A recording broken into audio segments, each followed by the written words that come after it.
Life is complex. Join us for the simple gifts of wisdom, love, and delight in the written word. The Federalist Papers. Federalist number 14. Objections to the proposed Constitution from extent of territory. Answered. By James Madison. To the people of the State of New York. We have seen the necessity of the Union as our bulwark against foreign danger, as the conservator of peace among ourselves, as the guardian of our commerce and other common interests, as the only substitute for those military establishments which have subverted the liberties of the Old World, and as the proper antidote for the diseases of faction, which have proved fatal to other popular governments, and of which alarming symptoms have been betrayed by our own. All that remains within this branch of our inquiries is to take notice of an objection that may be drawn from the great extent of country which the Union embraces. A few observations on this subject will be the more proper, as it is perceived that the adversaries of the new Constitution are availing themselves of the prevailing prejudice with regard to the practicable sphere of Republican administration, in order to supply, by imaginary difficulties, the want of those solid objections which they endeavor in vain to find. The error which limits Republican government to a narrow district has been unfolded and refuted in preceding papers. I remark here only that it seems to owe its rise and prevalence chiefly to the confounding of a republic with a democracy, applying to the former reasonings drawn from the nature of the latter. The true distinction between these forms was also adverted to on a former occasion. It is that in a democracy the people meet and exercise the government in person. In a republic they assemble and administer it by their representatives and agents. A democracy, consequently, will be confined to a small spot. A republic may be extended over a large region.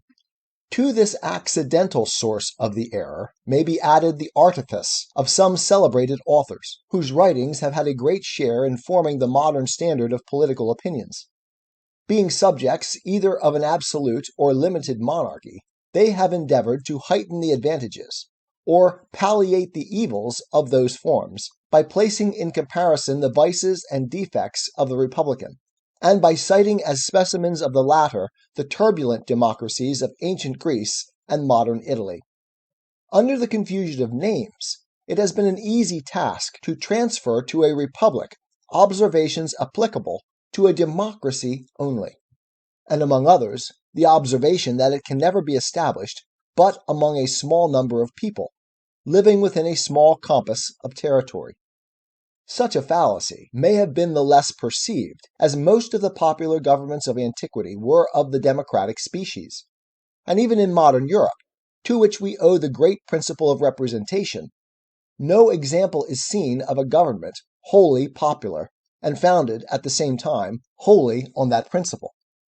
If Europe has the merit of discovering this great mechanical power in government, by the simple agency of which the will of the largest political body may be concentred, and its force directed to any object which the public good requires, America can claim the merit of making the discovery the basis of unmixed and extensive republics. It is only to be lamented that any of her citizens should wish to deprive her of the additional merit of displaying its full efficacy in the establishment of the comprehensive system now under her consideration. As the natural limit of a democracy is that distance from the central point, which will just permit the most remote citizens to assemble as often as their public functions demand, and will include no greater number than can join in those functions, so the natural limit of a republic is that distance from the center, which will barely allow the representatives to meet as often as may be necessary for the administration of public affairs. Can it be said that the limits of the United States exceed this distance?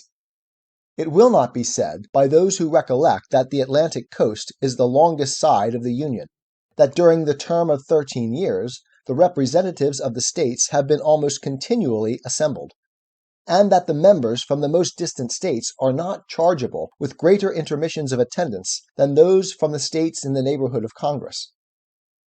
That we may form a juster estimate with regard to this interesting subject, let us resort to the actual dimensions of the Union.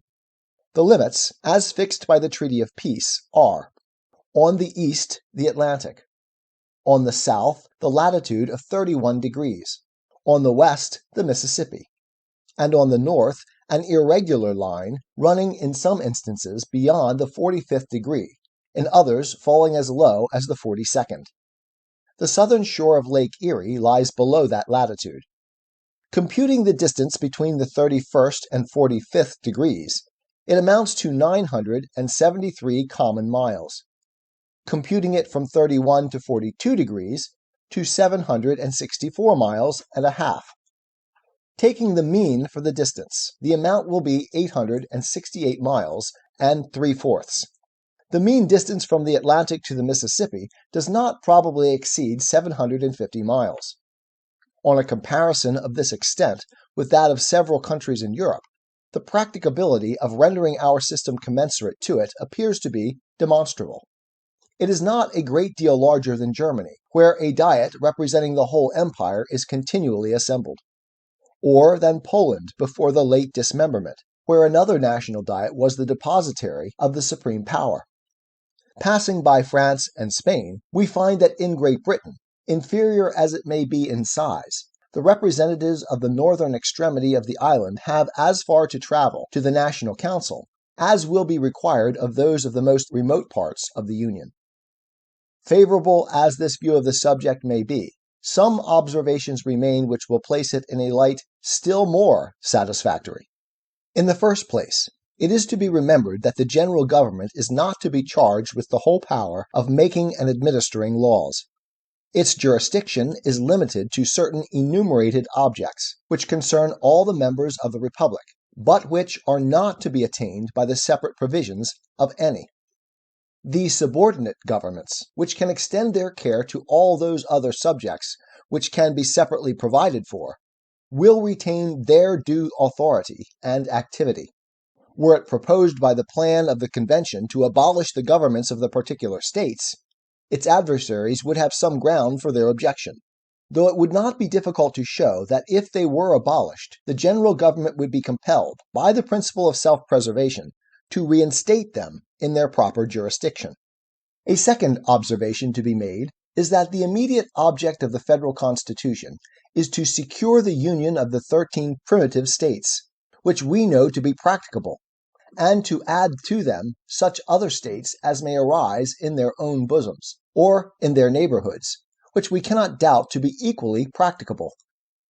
The arrangements that may be necessary for those angles and fractions of our territory which lie on our northwestern frontier must be left to those whom further discoveries and experience will render more equal to the task. Let it be remarked, in the third place, that the intercourse throughout the Union will be facilitated by new improvements. Roads will everywhere be shortened and kept in better order. Accommodations for travelers will be multiplied and ameliorated, and interior navigation on our eastern side will be opened throughout, or nearly throughout, the whole extent of the 13 states. The communication between the western and Atlantic districts, and between different parts of each, will be rendered more and more easy by those numerous canals with which the beneficence of nature has intersected our country, and which art finds it so little difficult to connect and complete. A fourth and still important consideration is, that as almost every state will, on one side or the other, be a frontier, and will thus find, in regard to its safety, an inducement to make some sacrifices for the sake of the general protection, so the states which lie at the greatest distance from the heart of the Union, and which, of course, may partake least of the ordinary circulation of its benefits, will be at the same time immediately contiguous to foreign nations, and will consequently stand, on particular occasions, in greatest need of its strength and resources. It may be inconvenient for Georgia, or the states forming our western or northeastern borders, to send their representatives to the seat of government, but they would find it more so to struggle alone against an invading enemy, or even to support alone the whole expense of those precautions which may be dictated by the neighborhood of continual danger. If they should derive less benefit, therefore, from the Union in some respects than the less distant states, they will derive greater benefit from it in other respects, and thus the proper equilibrium will be maintained throughout. I submit to you, my fellow citizens, these considerations, in full confidence that the good sense which has so often marked your decisions will allow them their due weight and effect, and that you will never suffer difficulties, however formidable in appearance, or however fashionable the error on which they may be founded, to drive you into the gloomy and perilous scene into which the advocates for disunion would conduct you. Hearken not to the unnatural voice which tells you that the people of America, knit together as they are by so many cords of affection, can no longer live together as members of the same family, can no longer continue the mutual guardians of their mutual happiness, can no longer be fellow citizens of one great, respectable, and flourishing empire. Hearken not to the voice which petulantly tells you that the form of government recommended for your adoption is a novelty in the political world, that it has never yet had a place in the theories of the wildest projectors, that it rashly attempts what it is impossible to accomplish. No, my countrymen, shut your ears against this unhallowed language. Shut your hearts against the poison which it conveys. The kindred blood which flows in the veins of American citizens, the mingled blood which they have shed in defense of their sacred rights, consecrate their union, and excite horror at the idea of their becoming aliens, rivals, enemies. And if novelties are to be shunned, believe me, the most alarming of all novelties, the most wild of all projects, the most rash of all attempts, is that of rendering us in pieces, in order to preserve our liberties and promote our happiness. But why is the experiment of an extended republic to be rejected, merely because it may comprise what is new?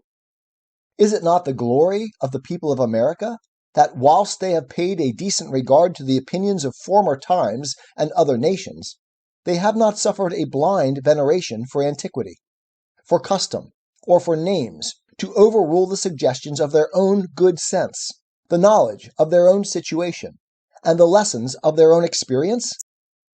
To this manly spirit, posterity will be indebted for the possession, and the world for the example, of the numerous innovations displayed on the American theater in favor of private rights and public happiness.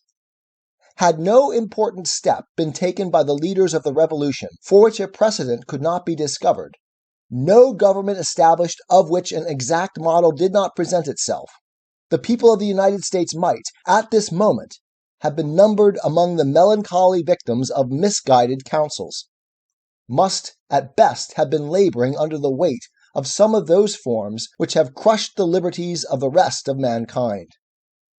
Happily for America, happily, we trust, for the whole human race, they pursued a new and more noble course. They accomplished a revolution which has no parallel in the annals of human society. They reared the fabrics of governments which have no model on the face of the globe. They formed the design of a great confederacy, which it is incumbent on their successors to improve and perpetuate. If their works betray imperfections, we wonder at the fewness of them. If they erred most in the structure of the Union, this was the work most difficult to be executed. This is the work which has been new modeled by the act of your convention, and it is that act on which you are now to deliberate and to decide. Publius. 'Tis the gift to be simple, 'tis the gift to be free, 'tis the gift to come down where we ought to be, and when we find ourselves in the place just right, 'twill be in the valley of love and delight. When true simplicity is gained, to bow and to bend, we will not be ashamed. To turn will be our delight, till by turning, we come round right.